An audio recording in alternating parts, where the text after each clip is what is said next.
Welcome to the Real Estate Syndication Show. Whether you are a seasoned investor or building a new real estate business, this is the show for you.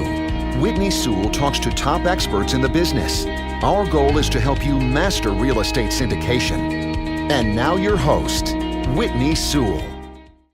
This is your daily real estate syndication show. I'm your host, Whitney Sewell. Today our guest is Antoine Martel. Thanks for being on the show, Antoine. Absolutely. Thanks for having me, Whitney.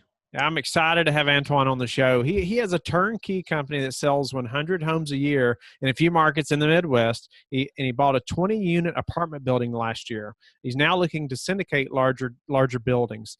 And one big reason why I'm excited to have him on the show is, guess what? He is 23 years old, and he is crushing it in real estate, crushing it.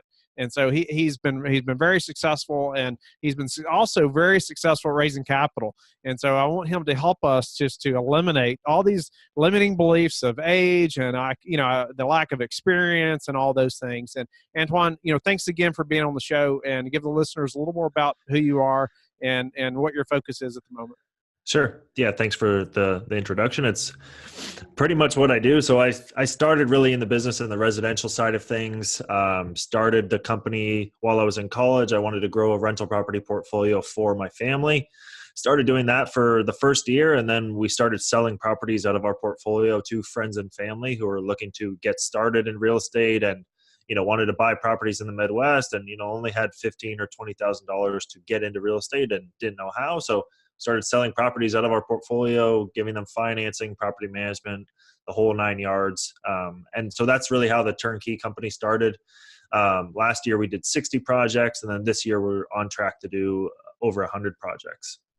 So that's really what my experience has been with real estate. And really last year we started to see personally that, multifamily was also a great option to, another facet of real estate, but also another one that we thought we could handle and one that we can understand. So we started looking for apartment buildings last year. And then personally, as a family, we bought a 20-unit apartment building in Memphis, Tennessee in December. And where are you located? I'm in Los Angeles, and then my rest of my family's in San Francisco Bay Area. And so you're buying those the turnkey properties all over the country, right? Or are there some specific places? Specific markets that we're in, just that we found are the best markets for cash flow and also the legal side of things and evictions and tenant and landlord friendly states. So those places that we're investing in right now are Memphis, Cleveland, Birmingham, and St. Louis. Nice. And then the 20 unit you found in Memphis, you said as well, right? In Memphis, yeah. Because we knew the market, we knew the neighborhoods, we have boots on the ground, contractors ready to go. So and people ask me too, like, oh, where are you looking for multifamily? The same markets that I already have my boots on the ground. It just, as soon as I get a deal coming through, I know where the deal is. I can have my team go through. Property management can tell me what they can rent the units out for. So I have the leverage. So not only, did you start this while you're in college, and you've grown it very fast, but you're also doing it out of state. It's another one of those limiting beliefs, right? We got to do some local stuff, and get really good at this before we go to another market, especially that far away. I mean, You're not like you're within driving distance. No, not even close. And that was one of the things too, when I first, learned about real estate and flipping houses and all that kind of stuff. Everybody wants to buy the house next door, right? But the reality is, we only had $40,000, $50,000 in the bank. How the hell are we going to buy the next door? We can't unless we go raise money and put all of our eggs in one basket and hope that project is a success, right? And we have no real estate experience. For me, it made sense to buy a property all cash out of state, renovate it, and then do a cash out refinance. And, and then if everything loses or crumbles to the ground, then I'm just out 40 or 50 grand. I'm going to make the money back eventually. But, buying a house here in LA and making a 4% return was not interesting to me. And if that project goes south, then, my parents' house is on the line. Everybody, you're signing your life away on that deal, right? So for me, it kind of made sense. And I also talked to a ton of people who were already doing it, which got me way more comfortable with investing out of state. I learned how they were doing it, how they were setting up the teams. And then once you really go out there and find people on the ground, like property management companies who have been doing it for 30 years, it really helps to calm those nerves and make that first investment. So how did you find these people that were already doing it? How did you gain your confidence to be able to go and scale this fast and do this many deals that fast? Yeah. And so first of all, was just finding the markets, right? So I started in Memphis, Tennessee. The numbers just make sense for residential. There was a couple of neighborhoods that, made even more sense for cash flow and close to jobs, like right next to FedEx headquarters and stuff like that. So good blue collar workforce, and the jobs were there through like a Fortune 500 company, which is good too. So first finding the market, then finding those teams on the ground. I knew that I was going to need a long-term partner. And what I mean by that is like a property management company who's going to take care of those properties and really care for those properties from the time I buy it to 30 years down the line when the mortgage is paid off, right? So I wanted to find somebody on the ground who had a property management company, and that was like my first line of attack. So all I did was went on Google, property management company Memphis, and called every single company that came up. And 70% of them are not going to answer. The other 30%, half of those people are not going to give you the right answers, or they're too big, they don't have the time for you. And then the more medium-sized property management companies are the ones that I started targeting. They manage anywhere from 200 to 800 doors, and they were looking to grow their company. And I shared with them what I was trying to do, even though I had never done anything in real estate before. It was, hey, I want to buy properties in Memphis. I want to renovate them. I want you to manage them. And then I want to do a cash out refinance and keep doing it over and over. So I kind of sold them on the dream. Yeah. And I want to end up buying one house a month and, keep using you for property management, but you have to help me get the property from unlivable to livable so that you can make money. And it was kind of a no-brainer for those smaller companies, right? Because they wanted to grow their property. So what about even before this? Did you have a mentor or somebody that, like you said, I know you said you'd talked to some people that were already doing it. Who did you lean on when you're buying that first house or two, that's so far away? Podcasts, Bigger Pockets, networking on Bigger Pockets. Really, I would just have coffee with anybody who wanted to talk about real estate in California and LA. And I would just take a bunch of people to coffee. There wasn't really any mentor that I had specifically for the turnkey side. It was really just me, my dad, and my brother batting ideas off of each other for 2 years before we actually made that first investment. And then we're like, okay, it's either now or never. We need to get, our money invested and get our money working. So then you're committed, you're getting started. And I wanted you to elaborate on, how you started raising capital, with no experience, you haven't had 20 years experience in the business, done all these deals and all this, track record to show, right? That's what everybody says. Yeah, there you go. You weren't even 20. So how did you start raising capital, and what were those conversations like? What kind of response? I'd like to get into that.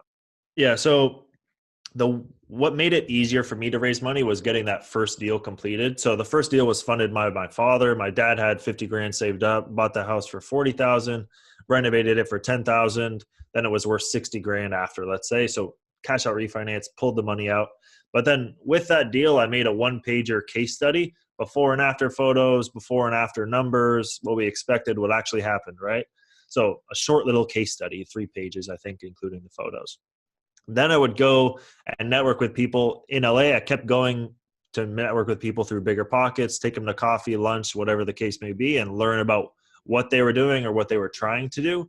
And then I would bring out the case study. Oh, well, I'm investing out of state. Here's a deal I just recently did. They don't need to know that it's deal number 1, but here's a deal that I recently did out of state. I'm looking to do more. Here's a deal actually that I have, under contract, or here's another deal that's down the street that I'm looking to do as well. Do you want to partner up on it? And I'll pay you back your money when I do a refinance in 3 or 6 months or whatever the case is.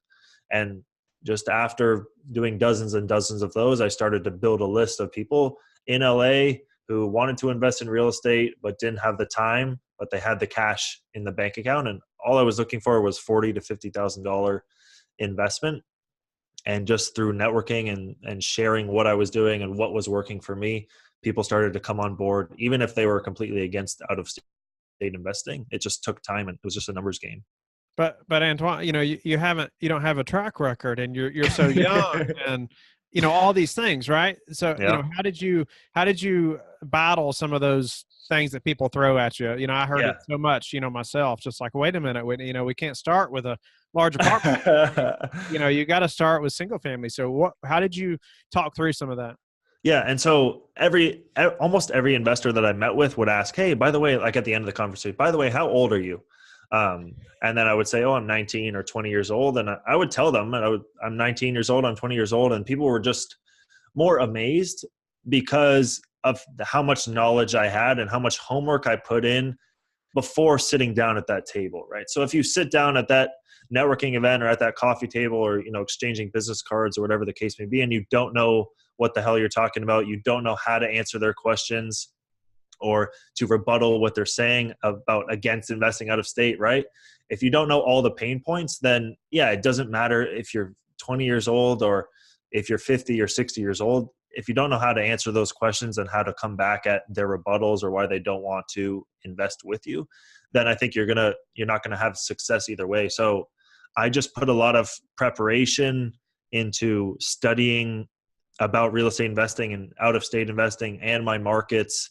And then it's really just comes down to practice. And trust me, I was networking almost every single day, whether it was just one coffee meeting or something like that. But, after you do 100 of those meetings, you get to know what are people's, why people do not want to invest and what their questions are. And you kind of are able to tweak over time what the best way to answer those questions is. You make enough mistakes, right, that you get better, right? Yeah, I mean, you improve and you figure out what works. And like you said, the common questions or the reasons why somebody, may not want to invest. Yeah. But if you hadn't had those first few conversations, you never would have got to that 100th conversation, right? Yep, Where you're just confident, in your ability to answer those questions now.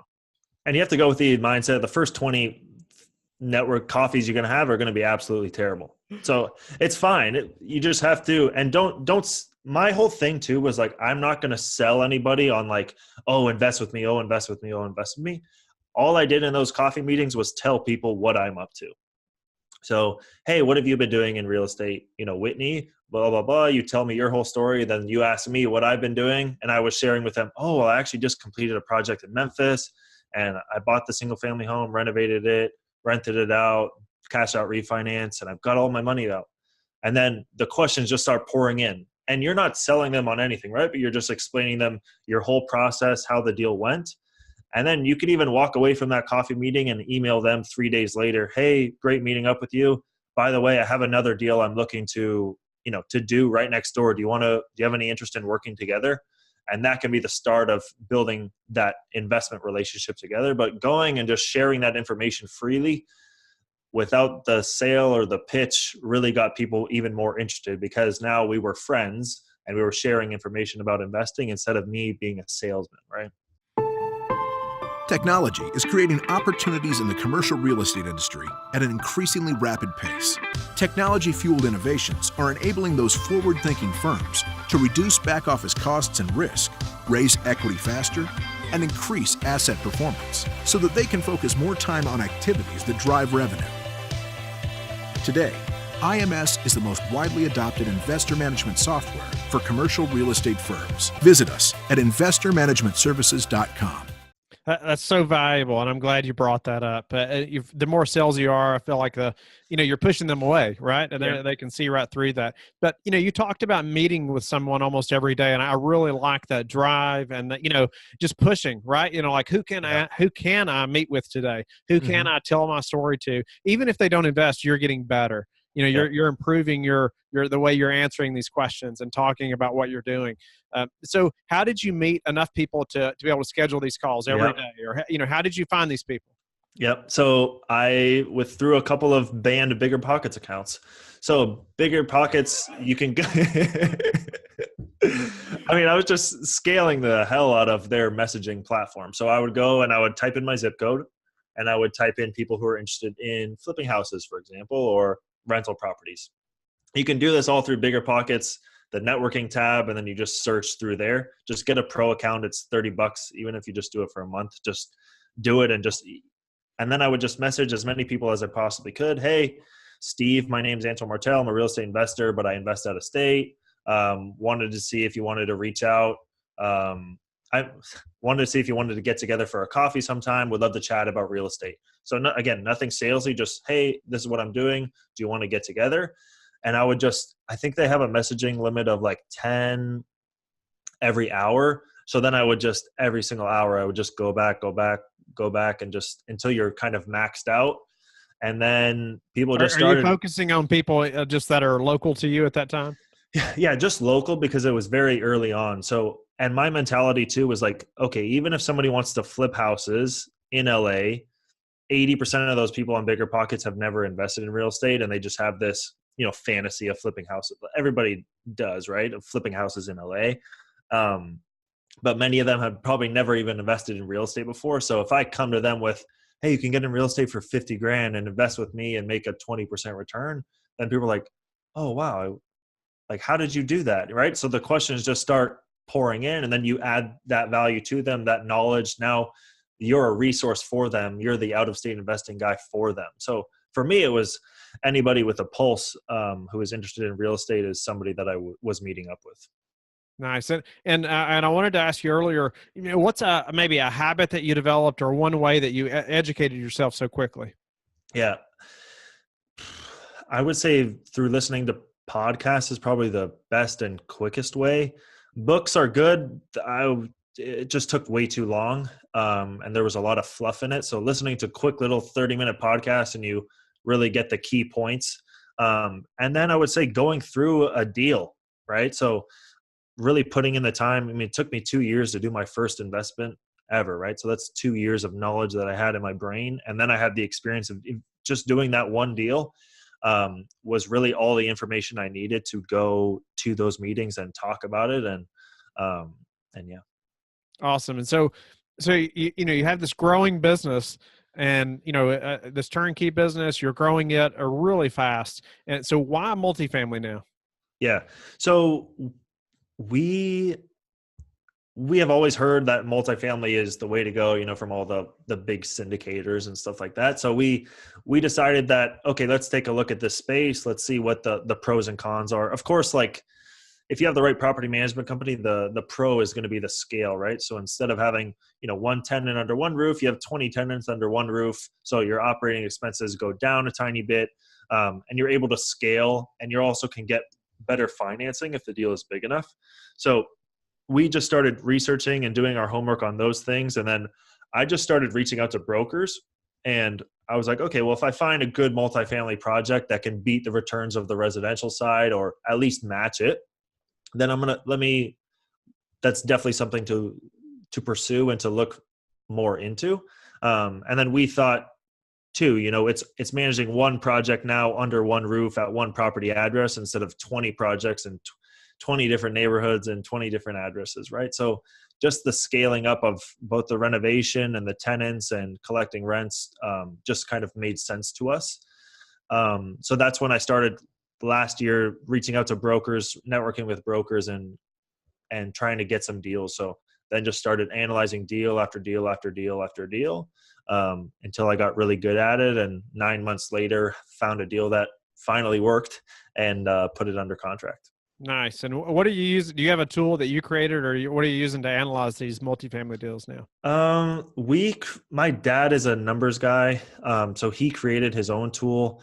Back when I was in college, I was working for like a 6-month period. I was working for a commercial real estate developer here in LA, and he had some tool that I used. And then I had my dad kind of edit it and make it more for multifamily. Okay. But for the listeners, I mean, there's plenty of tools online that you can pay $50 for a calculator, and it'll be worth it. Yeah. So what was it about this 20 unit that said, okay, this is one we need to pursue? And how did you find it? Yeah. So I built a list of brokers in all my markets. Then every 2 weeks for like 9 months straight, I was emailing these people or calling them and, hey, my name's Antoine Martel. I'm a real estate investor looking to buy apartment buildings in these neighborhoods for this price range, this amount of units, value add, right? Every 2 weeks I would email them and just keep showing them my criteria. Hey, if you have anything that comes up, let me know. I'd love to buy it. 9 months later, I email somebody on a Thursday and they say, oh yeah, I just got a deal like this today. It fits perfectly for the criteria, your criteria. And what was your criteria? Over 20 units, less than $3 million, 7-8% cap rate, B or C class neighborhood, value add. Okay. So they call you back, say, we just found a property that fits your criteria. Go ahead. And then Friday morning, they send me an email. It's like 3 sentences. It says, and like 5 photos of the exterior. And it was like, here's a property. It's 20 units, all 1 bedroom, 1 bath units, renting out for $550 per month on average. Property will be sold with the new roof. And here's the operating expenses, whatever it was. You need to make an offer before they'll give you any financials. I was like, well, I guess I just have to, I guess I have to submit an LOI. So I just submitted my LOI and I said, the contract doesn't begin until I receive all the financials, and due diligence doesn't begin until I get all these financials, and you guys better have them or else I'm not putting any earnest money. I'm just going to walk away. So I did that, and turns out that they were keeping records and they did have financials. So put it under contract. 2 weeks later, we got all the financials and sent that to the lender and then moved forward. So you had no financials, but went ahead and put in an LOI anyway. Even that would have turned away most people. Yeah, but the thing is, I guess I learned that from the residential space too. It's like, as long as you set up your contract in the right way, even if I have absolutely nothing and I just know the unit count and the price they're looking for, like $50,000 per unit, and the market rent was $750. Like, there's a lot of variables that you're working with, but just the unit price compared to the rent in that neighborhood just made sense to me. And with the residential space too, I'm placing like 3 offers every single day, right? So you kind of get in the habit, and placing offers is not scary anymore. So for me, placing the offer, even if I did get it under contract and then I realized I was way over what I should be buying it at, then I know I had 30 days to come up with something to back out. I know I could get my earnest money. I knew that, if they send me the financials, I don't even need to send the earnest money. I can just wait to see the financials, do a 1 hour, run the numbers and see what it looks like. And then I can back out and say, hey, you're way off from what you told me. So I guess with time, you just get comfortable placing those offers, and the more offers you place, the better chance you have of getting a deal. No, this is awesome stuff, and I really like your drive, and just even you talking about, you didn't just find a couple of brokers, you made a list of brokers in all these markets, and then you're contacting them every 2 weeks, right? Follow up is the key. Even with the turnkey space, I mean, we have our leads, our warm leads, on a 7-day loop. So every week we're following up with those leads, and even though they may have not replied to the last 5 emails, we continue emailing them. Nice. Until they say yes or no, Yeah. Wow. And then the seller gives you no financials, expects you to make an offer, and you follow through, and it turns out you get the deal. That's awesome. And so, it turns out, so all those buyers that passed on a deal actually passed on a 8 cap in Memphis, Tennessee, in an up and coming neighborhood, in a B class neighborhood. And somebody that's not next door. Many states away. Congratulations. And so what's been the most difficult thing, or maybe something that surprised you about this multifamily deal you didn't expect? Yeah. So when we bought the property, we were expecting to increase the rents from $550 to $725. Turns out that we spent a little bit more on the renovation. We put stainless steel. We put granite countertops, the whole 9 yards. The place I would move in there. And we put it on the market, and we were looking at the comps in the area after we had taken the professional photos, and it looked really damn good. So we put it up, and we put it up for, instead of $725, we put it up for $850. First weekend, we had both of the units that we renovated rented out on 1-year leases.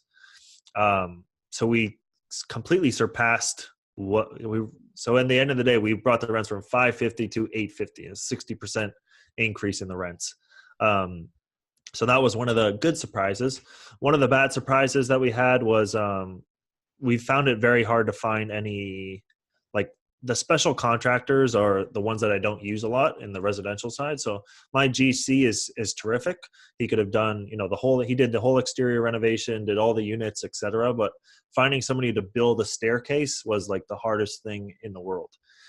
Because the staircase they had going up to the second story was completely falling apart and falling down. So the hardest thing, and we're still trying, it's May now, and we're still trying to replace the staircase and all the handrails and all that kind of stuff. So it's way more challenging than I thought to find those special contractors to do the special jobs on the property. Interesting. And so now that, I guess, did you raise capital for this 20 unit deal? No, so this was actually done with our own capital, the capital from the turnkey business. And the reason why I did it that way was the same mentality as starting the turnkey company. So do the first deal myself, create a case study. I have made a case study now, create a case study, and then push the case study out to people for free. People can look at it, but then with the information and value that I'm adding to other people, then people are going to, they're going to trust me and know my business model and know that I just had a successful deal, so that when I go and ask for the syndication next time, that I'm going to already have rapport with all of these people. So that's kind of what the philosophy was. And now I'm looking at doing some bigger buildings and looking to syndicate those with some of the investors that have the case study. Nice. Yeah, you're going to have a great case study on that apartment building, that's for sure. So what's after this? What are you looking for next? Are you going to keep the single family turnkey going while also trying to pursue, larger apartment buildings? Or are you going to say 20 units or around 20 units? What's your plan? Yeah, so my goal this year was to do 100 single family homes for the turnkey company, and then do 100 units of apartment building in syndication or doing it ourselves. So we've been looking all year for multifamily. As you know, very hard to find any good deals right now. So we're still looking, 5 years out, I would like to keep the turnkey company. I think that it's a great way for people to get started and get their feet wet in real estate investing for $20,000 or less, and to have control and to kind of learn how real estate investing works. And then, they don't have to invest in turnkey forever, but they can eventually scale up, and it could be their foot in the door to the real estate investing world. And then, personally, I'm also looking to get into bigger apartment buildings. So I'd like to scale up in the next 5 years to do, 500 units or 300 unit apartment buildings and syndicate them and pool investors together to do that as well. What's been the most important thing to grow your business as fast as you have? Like, what's something that you've had to implement, or what's something maybe that you're even implementing right now to go from the 60 to the 100? Yeah. And that's a great question. And it was spending the money on upgrading your systems and creating systems for things like follow-up, creating systems for things like sending out contracts, and then also hiring the right people and delegating, really, and not being scared of delegating or things, being done incorrectly. Things are going to get done incorrectly, and that's fine. But, those people that you hire or bring on are going to eventually learn. So we hired at the beginning of the year a sales manager for Martel Turnkey. Now she's selling all the properties, all the clients and leads get passed off to her. So she's managing that. I hired my brother full-time, and he's managing all the acquisition side for the business. So now I kind of have all these other people who are now working to, make Martel Turnkey kind of run on its own. And so and it takes money, and it's very scary to hire that first or second or third employee to spend that much money every single month. But I think that that's really helped us scale, and that's going to help us continue to scale into the future. And to do 500 homes a year with Martel Turnkey, it's going to take, a team to do so. No doubt. That's awesome. Yeah. You got to scale your systems and your internal, no doubt. So Antoine, what's the one thing that's contributed to your success? The one thing, oh man, I would say my parents' belief in me, and taking the risk on me as a, 20-year-old college graduate, or 21, 22-year-old college graduate, and really letting me use their money, and, just trusting in me and believing the whole process that I had come up with of doing that BRRRR strategy out of state, and really backing me along the way. And, right out of college, they covered my rental expense for a couple of months. And I told them, I'm going to try to figure this out. If I don't, I'll move home, but I need money to feed myself for 6 months, but give me a 6-month time frame for me to figure it out. And they've always backed me since I was, a 10-year-old starting companies. But, their success, their backing of me since I was a little kid has probably been the biggest contributing factor. If I didn't have that and didn't have, somebody who would believe in me, I'd probably be, have a job right now. No, I love it. That's awesome. And Yeah. That's a testimony to, other parents and me as well, with little ones. And that's awesome. And so, Antoine, how do you like to give back? Giving back is something that I'm trying to implement this year. We haven't done so much of it the last couple of years. I do like to volunteer, and sometimes I'll go to the Los Angeles, like we just had that big fire in Los Angeles. So there's a organization that I go with, and we replant trees and clean up all the stuff from the fire, et cetera. Nice. And tell the listeners, anyway, I'm thrilled to have you on the show. You've provided lots of great content, just very valuable. And I appreciate the value you've added to me and to the listeners. But tell them how they can get in touch with you. Sure. So if you want to get in touch with me, I'm on Instagram a lot. So Instagram is Martel Antoine. You can also head over to my website. All my contact info, my email is there. You can even schedule a phone call with me on my website. The website is MartelTurnkey.com. Awesome. Antoine, thank you so much for being on the show. I appreciate you and your time. And I hope the listeners will also go to LifeBridge Capital and connect with me. Go to the Facebook group, the Real Estate Syndication Show, so we can all learn from experts like Antoine and grow our businesses together. Hope you're sharing the show and learning every day, and we will talk to each of you tomorrow. Thank you for listening to the Real Estate Syndication Show, brought to you by LifeBridge Capital. LifeBridge Capital works with investors nationwide to invest in real estate, while also donating 50% of its profits to assist parents who are committing to adoption. LifeBridge Capital, making a difference, one investor and one child at a time. Connect online at www.lifebridgecapital.com for free material and videos to further your success.